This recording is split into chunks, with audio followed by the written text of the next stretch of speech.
Very interestingly, JRD, who had various other disagreements on his economic things, etc., went by this principle of trusteeship. He repeatedly writes, that has been my great influence. I still follow his principles of trusteeship. To the extent that, he gave away all his wealth into a trust. Okay. He didn't own it. He didn't have children, so it's not that he could have given it to anybody he wanted. It was not his wealth to give away. Yes. So it went into the Tata trusts. Yes. So it was not his own in the first place. It was not his own in the first place at some level. But it is his moral duty to be able to produce the wealth. It's not to say, well, it's not my wealth, I'm not going to do anything about it. But he has a responsibility to make it better. Better, exactly. And in the sense of the worse off. And I think that is the point about democracy which I repeatedly, so when I finished the social life of democracy, that is the point I repeatedly came back to and tried to explain that, people talk about democracy as freedom, and the last chapter is on freedom. And I say, no, it's really, what is freedom? Because we really look at acts of freedom. For me to be free, there are many others who have to be unfree. True. For me to be free to travel for a holiday, for example, I am dependent on so many other people working. True. To enable that. Yes. So, for me, the definition of democracy really goes back to the fact that any act of my freedom, anything which I can demand my freedom, only when the others around me are at least in my level of freedom. Yes. I can't keep saying, I want freedom to do this, while a larger number of society doesn't even have that freedom. Yes. So, in other words, a democratic society is always looking at the world, at the society, from the perspective of the worst off. Yes. Everybody else's turn has to wait. Yes, I think I may have a right, I should get this, get that, etc. But my turn has to wait, because can only be from the perspective of the worst off in a society. That I really think is the principle of democracy, and that is it may resonate with many theological doctrines of different religions, for example. Yes.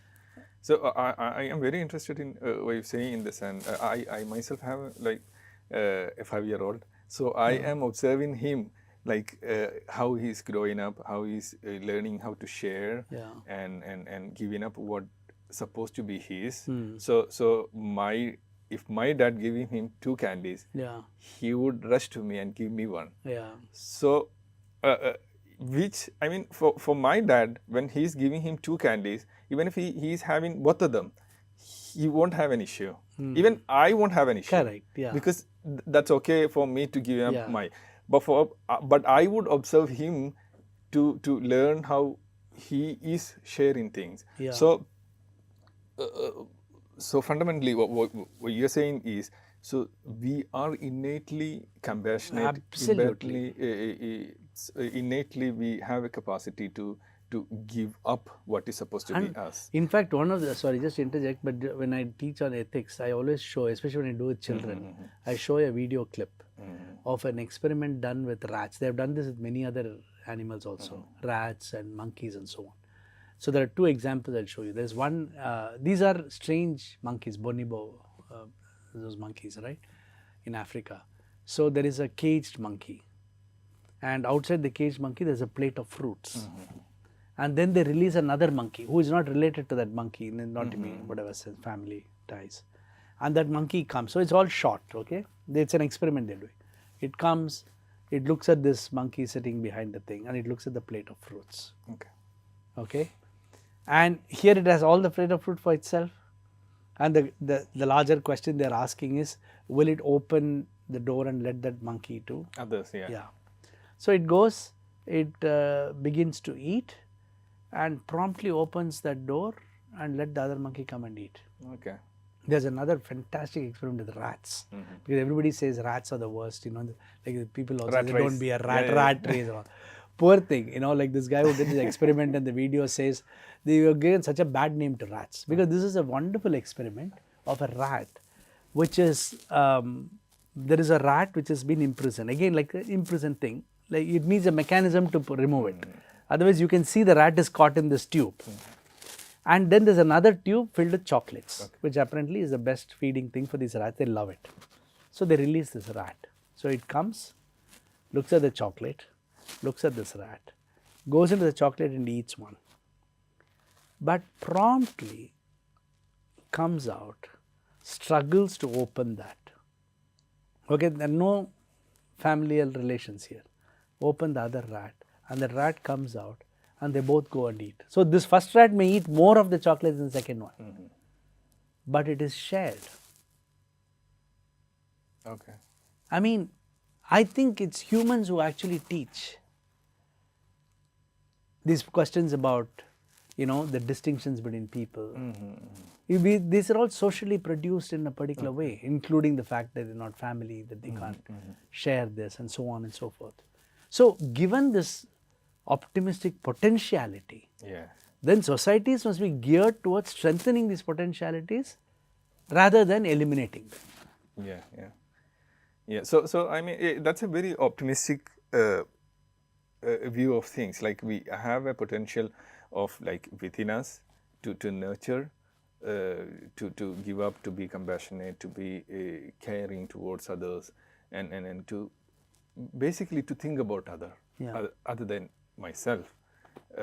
And that also part of our survival, in the sense that you cannot survive yourself. Absolutely. So it's also being selfish, but you can also be compassionate, I guess. But then you would say, but then again, the goodness, the virtue is also being taught, and the vice, the bad things or hate, and also being taught. So it's upon us to teach. Exactly. And if we did not build a society based on these principles, then you can actually imagine a far more harmonious existence. And that's not like an ideal utopia, because there are communities which can do that, which have done it. The basic challenge here is, what is your worldview? What are the concepts of our understanding the world that are needed to make this happen? How do we view the world? How do we view nature? How do we view other human beings? All that becomes very important in enabling this kind of a compassionate thing. I mean, I would see, for example, even socially producing communities, you can see it in Buddhism, the early Buddhism, among the very early religions, where compassion becomes an integral part of all fundamental goal of philosophical thinking.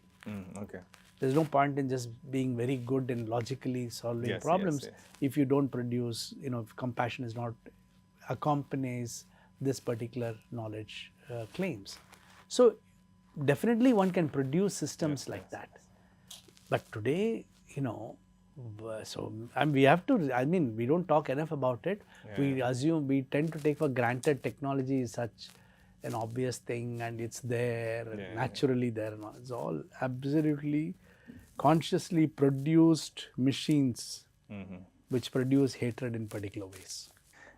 Talking about how the Buddhist theology and things, I was there is in Islam, there is the idea of ihsan as a methodology, in the sense in Islamic jurisprudence, where you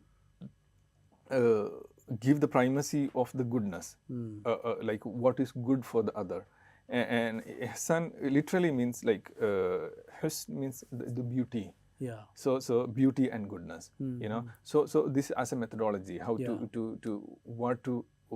judge or what to do. So you would consider if it is good for him, or good for others. So as a methodology itself, Okay. And when it comes to the innateness, there is this idea of fitra, where we all have the acceptability of goodness. We are born with to accept the goodness. We are more lean towards the goodness, So and you can, so the later the family and the society teaches the vice and goodness as well. So we have to nurture.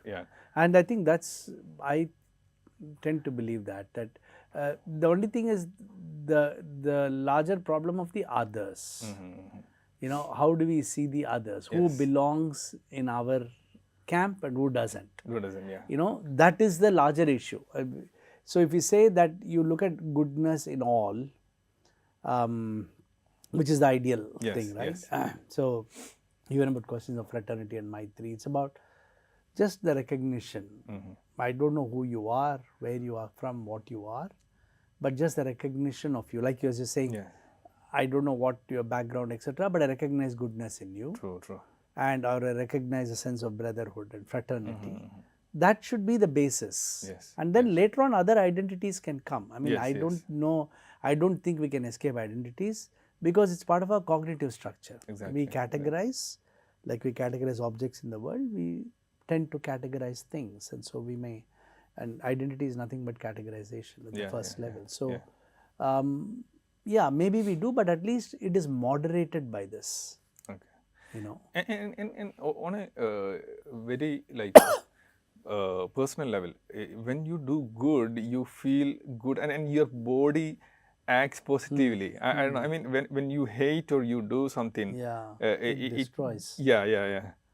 So But very then why- fundamental level, we drawn towards the goodness and compassion and care. I guess, like when we help somebody else, Correct. we feel the goodness within us. Yeah.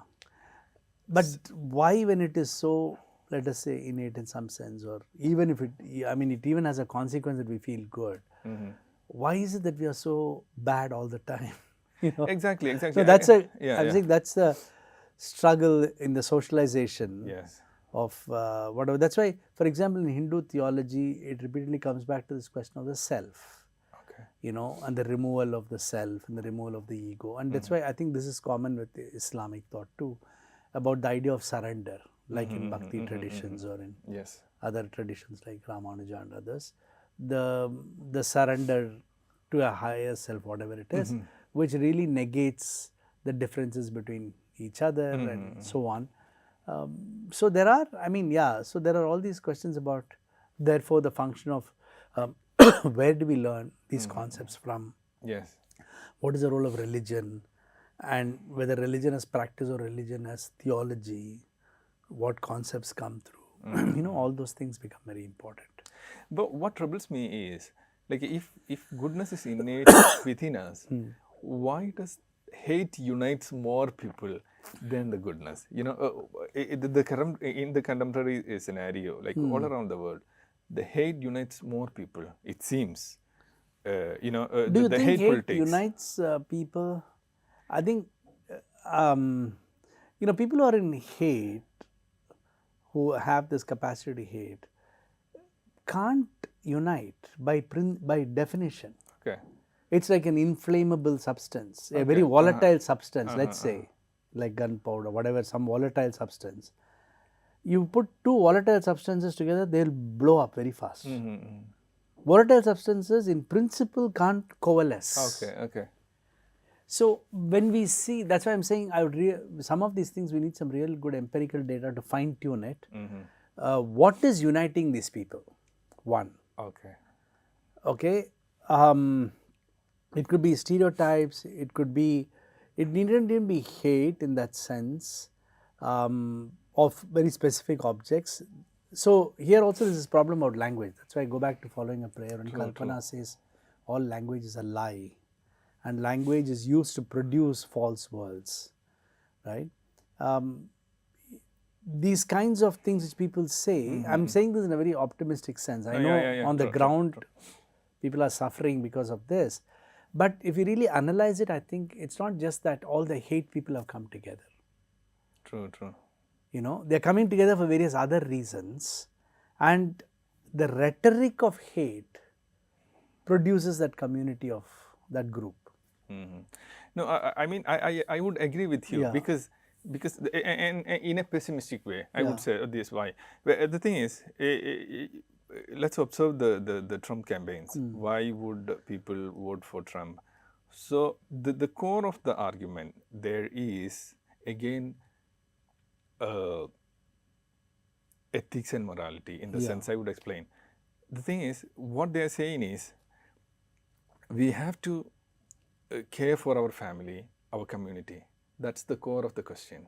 So how do you care for your family? You protect your family by eliminating the what is disturbing the peace and happiness of your family and your community, which is the other. You know, but the core is again the concern for your family and your community and care. So this is the contamination of language, in the sense they are themselves, the hate themselves is organized on top of the idea of care and Yes, compassion. absolutely. Wonderful point. Yeah, very true. That's very pessimistic in Yeah. the sense now your whole idea is challenged in the sense now how do you Yeah. then destroy this idea? If they have been organized on hate, then you could, Yeah. there is an opening. There's a- But that's not the case. They Absolutely. Yeah. themselves are organized on the care and compassion and ethics, everything Very you say good talk point. about. No, very true. In fact, some of the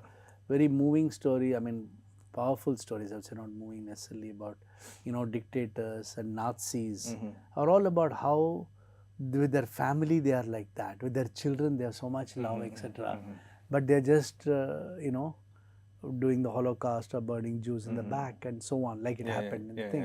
True. So these kinds of stories about, I mean, it's true in almost every. Maybe people go out in communal riots and coming, Yes, being because with their they children, think- happy going and doing something else. Because they think they are protecting their family and their community, which is a noble thing to do, But yeah, correct. So this is the. you see, I think in the kind of social hate that we produce, it is not the older, one could say, let's say, an older impulse towards protecting your family from invaders and fighters.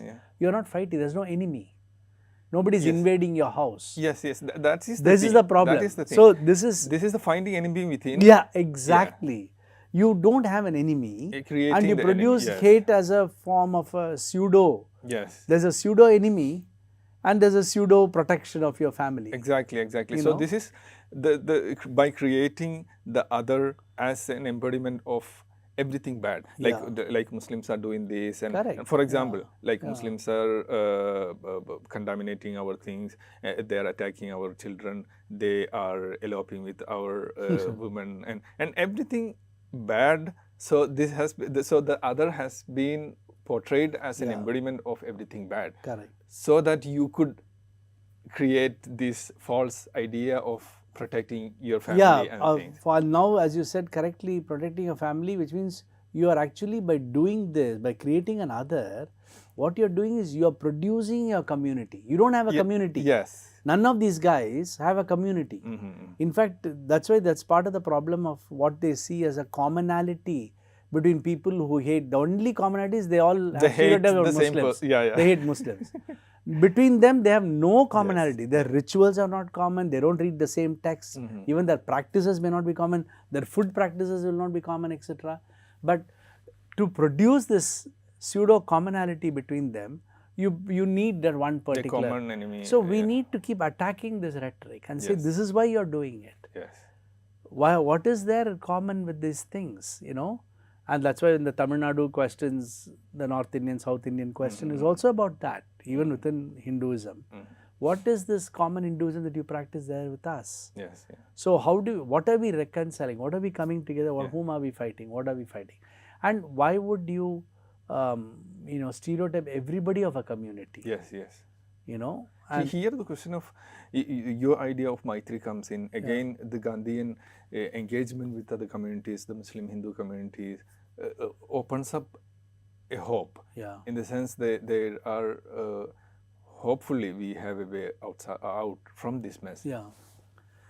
No, I really hope. I don't know whether Muslim communities engage with Gandhi, as much as they could perhaps, because we know that there's been some questions about Gandhi within the Dalit discourse, and very rightly so, given his, inability to come out of the Varna system, but also as a great champion of Dalits in a different context. And I think Gandhi is a very important figure. I mean, like Ambedkar, we need to engage with them more seriously, and everybody may have some fault lines and some gaps in some perception, but I think to see what we can do to recover whatever we can take from people who have had deep lived experience, who actually worked on the field with people and not just written about these things. So I think there Gandhi's engagement with the Muslim community is quite remarkable in its scope and depth.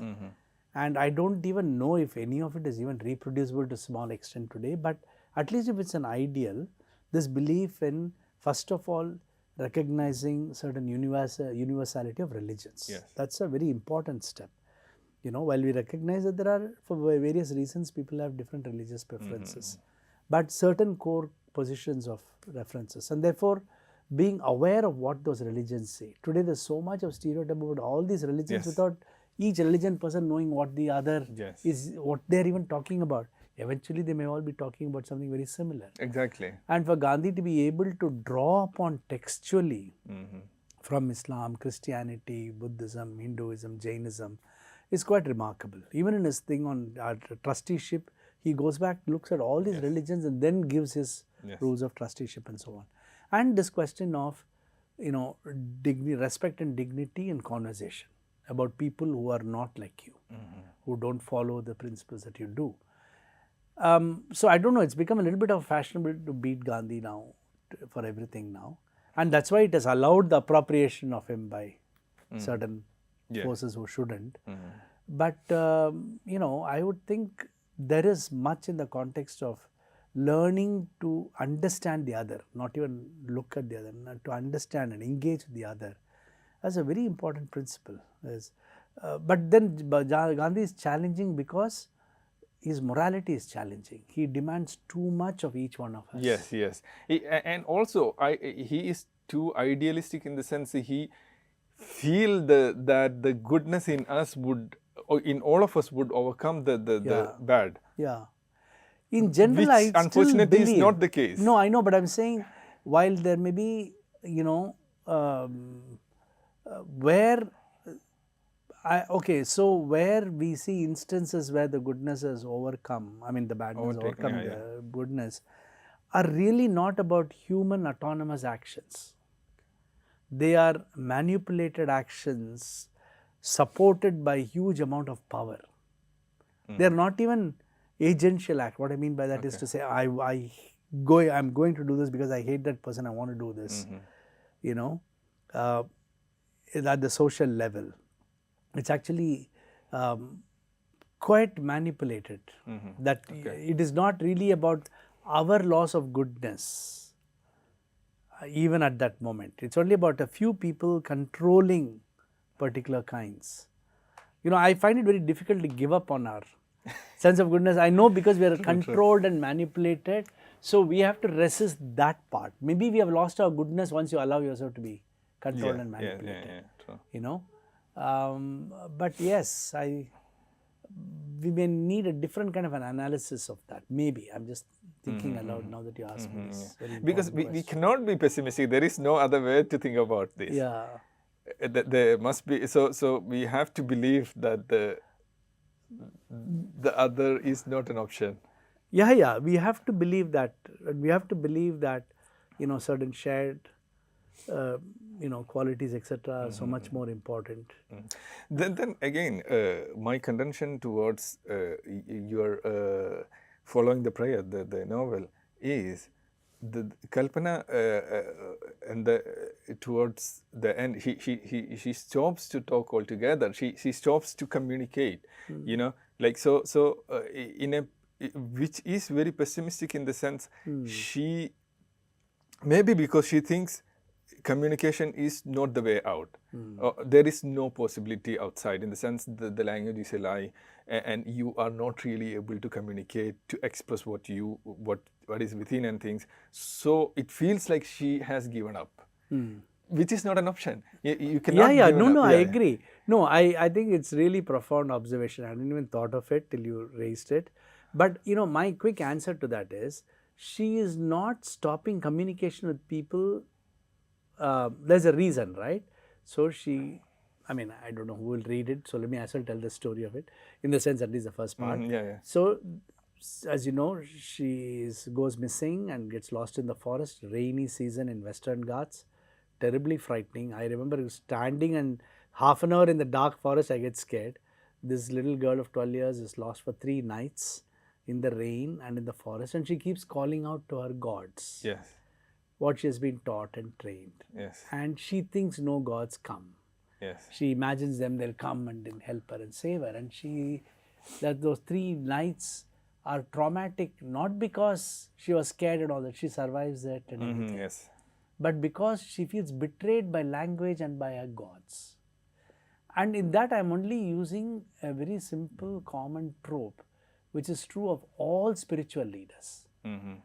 Okay, I'm sure there are many examples Yes, in yes. Islam, but you may have a better idea, which is that a true seeker will have a moment where they say, I doubt there is God, Mm-hmm. Yes. where they confront that doubt. Confront the reality. And then they overcome that doubt. Yes. Right? In Christian theology also, yes. it's very important. Yes. You confront it and say, no, maybe there is something, maybe it's not there. And then you overcome it and then you discover. Then your truth becomes more deeper and sweeter. So she is that. At that moment, she says, how can, where were all of you when I was calling out to you? Okay. Now, she is still a child, and so obstinate child. Like one of my friends who read it, she was saying, I want to slap Kalpana. I want to tell her, listen to your parents. You're not listening to your parents. I was telling her, look, she's just a character, But the point is, yes, she comes back as an independent girl, or whatever she thinks. And she says, all this language you have produced for social communication, or whatever else you do, is all based on lies. Yeah, yeah. Okay, so there I can but see then your she point. She retreats. She's not trying to find a way out. She retreats. That's my contention. Correct. Yes. But then, correct, I agree with you. So in that trauma, if you like. Yes. And she's confronting the darkness. Then, see, it feels like she finds it hopeless, and she retreats. Yes, she retreats at that moment because she feels betrayed. Yes. She feels betrayed by her gods. Okay. She feels betrayed by language. Yes. She retreats to the extent that it's just like a kind of an obstinacy. Immediately she's come back after the traumatic event. But remember, what pulls her out is her sister and her friend. Yes. And their that core notion of compassion. Yes. Okay. And that compassion is never presented as compassion. Yes. It is just this girl saying, no, you have understanding her, giving her time. And then she's communicating to them. Yes. Okay. So this question about what is language, is only spoken, is it communicable? And then the second part of the book is all about music. Yes, yes. The attempt to recognize whether music is a purer form of language. Yes. Does it speak truth more than our spoken words? What we've been talking, yes. Yeah. So I agree I think her retreat, one way to recover from your very serious challenge to what Kalpana is doing, it may look like a retreat from human thought. I think at that level it is, but it is more an attempt to discover a language which is true. Yes. And a language which to her can really communicate with the non-human in whatever sense. So the question of music becomes very important. True, true. No, that's very interesting in the sense, when I was reading, I was actually rooting for her to come back and find, personally, I had this challenge, like I was, and many of my friends, when we were growing up, like when we've been to university and things, we were very vocal. In the sense, every badness in the world can be challenged, and we can create a new world of goodness and things. And we were very vocal, very polemic, and everything. And after a moment, we realized that you cannot really change anything.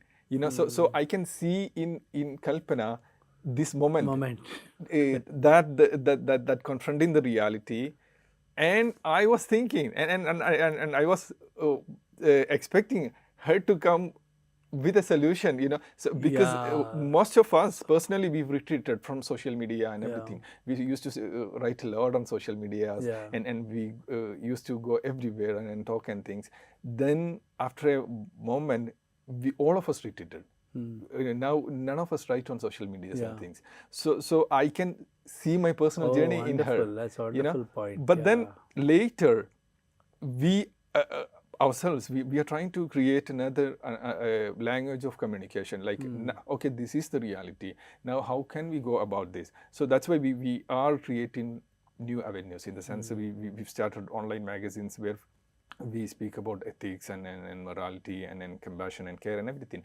So all of us try hard to create different avenues of how to go about this reality. of darkness. So But Kalpana then- is going yes, to do that. Yes. She is thinking about it and will eventually do it, I think, in the second book, Yes. which will yes. come. Yes, please. No, you know what, Pushkar, I must confess, I had finished the novel and I mean, I didn't done the last part. I didn't know how to end it. Okay, because her accepting language back would have been, you know, I thought, okay, I don't know what would have made her speak. True. Because nothing has been resolved for her about the truth of, she hasn't had that kind of experience about God and so on. Music, she's learning in very different ways and so on, right? So I couldn't finish the novel. Okay. And then one day or night I got up, I remember, I got up knowing, I mean, with the idea that this is what is going to happen to the children. But And then, you know, the story fell in place yes. immediately. Yes. But then there is the Kankamma. She says very interesting thing that she is not really silent. Yeah, She is correct. speaking all along. We are not really able to Exactly. listen. Maybe, yeah. That but is the point. I yes. really believe that, you know, she's not withdrawn. She's searching. That's why she's willing to sit through the music class without singing. Yeah, maybe she is speaking louder. She's but they are not able we to. We don't know how to listen. Listen, yes. That's the other point. See, for me, I'm also very worried about language. The problem with social media is about language. Yes. The fact that we can say anything we want, you know, which is so brutal. I mean, people write whatever crap comes into their head. So I'm saying, well, you know, we have not respected language enough. We have not thought enough about language. So we have to find ways to engage with the problem of language itself first. Yes, yes. You know, hate is just another thing which comes after we engage the question of language. Yes. And but yes, I think you've given me a very important thing to think about Kalpana herself. But as I said, you know, there have been so many, especially when you're my older friends who said, you cannot end with this, you have to have part 2. I said, I may do part 2, who knows. Yeah, hopefully. We are rooting for her to find a solution for us. I have a title for part 2, I haven't written it. It's called Following Kalpana. You know? Okay. So Or Kalpana speaks. Kalpana actually speaks at the end, by the way, if you notice. She tells that to her grandmother and her mother. And so, yeah, it's a... Yeah, this is very important for us because the language we've been using so far is a language of competition.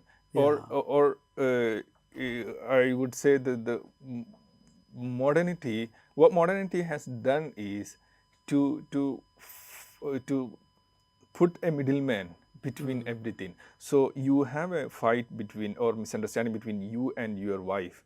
So there comes the court to mediate. Yeah. So everywhere where there is a mediation happening. So you need something from the government. So you go through these agencies. You need justice, you go through another agency. So everywhere there is a mediation happening, a third party.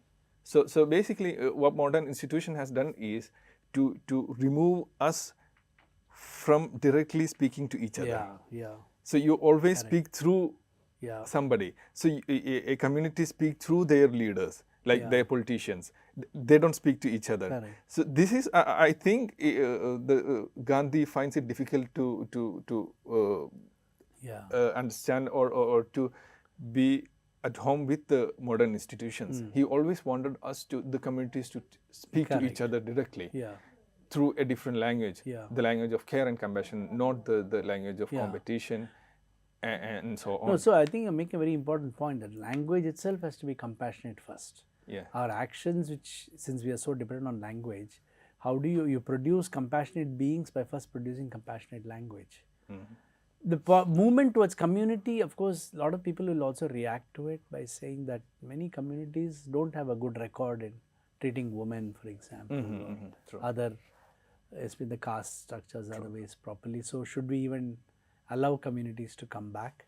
But these are the kinds of thinking, new thinking that we need to do to find balance between, you know, two different kind of opposites. True. So I think hopefully we would end with a hope. Yeah, absolutely. I am always hopeful. that a good world, hopefully by catching them young, Yeah. As they say, like to teach our kids how to care about others, Yeah. to be compassionate, to be more helpful, more understanding. Yeah. That may be the way out for I us. really think so. And I think that means reforms with our school, or even if we are not able to make much thing with the school, there are different ways we can reach out to them and build this kind of, that's the way we build Maitri and fellowship in a society.